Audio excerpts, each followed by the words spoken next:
Meanwhile, an investigation into the statements of assets, liabilities, and net worth of pork scam suspects is also underway. Freddie Abando filed this report. Bureau of Internal Revenue's investigation of the statement of assets and liabilities of the 3 senators facing trial for plunder and graft charges before the Sandigan Bayan is in progress to establish if they benefited from the multi-billion peso pork scam and failed to pay the correct taxes. They are Senators Juan Ponce Enrile, Jingoy Estrada, and Ramon Revilla Jr. It's a big investigation, according to BIR Commissioner Kim Henares, since all 200 names of former and incumbent congressmen, several government officials, and NGOs connected with Janet Napoles are included based on the Commission on Audit report linked to the pork scandal. The SALNs of the lawmakers were provided by the Secretary General of both houses upon the request of the Bureau of Internal Revenue. It covers the period from 2007 to 2010. The probe will compare their statement of assets and liabilities, which will establish their net worth. It will include titles of real estate properties, vehicles, and receipts of payments of income tax returns.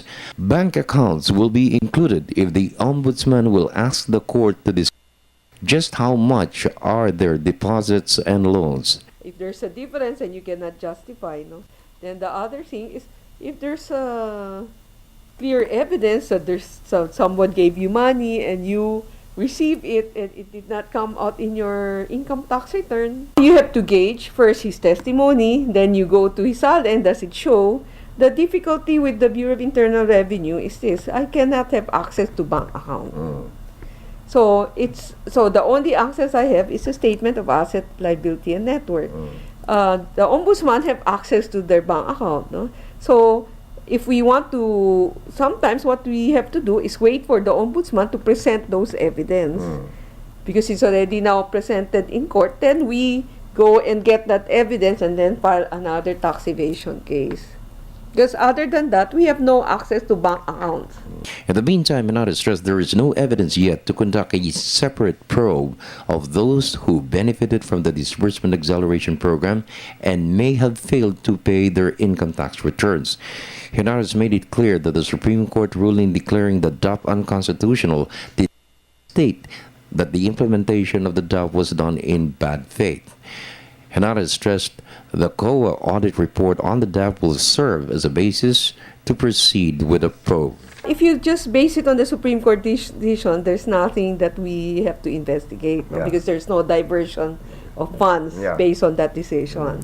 Now, Secretary De Lima is talking about the testimony of Ben Hurlui and the other girl, no, that said that that 400 something million of the PDAF of the DAP that the senator got, that they diverted into the NGO.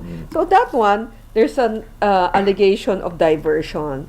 So that one, there can be a cause of action for looking into it in terms of, syempre, if somebody illegally acquired wealth, that is still taxable. No? For the People's Television Network, this is Freddie Abando reporting.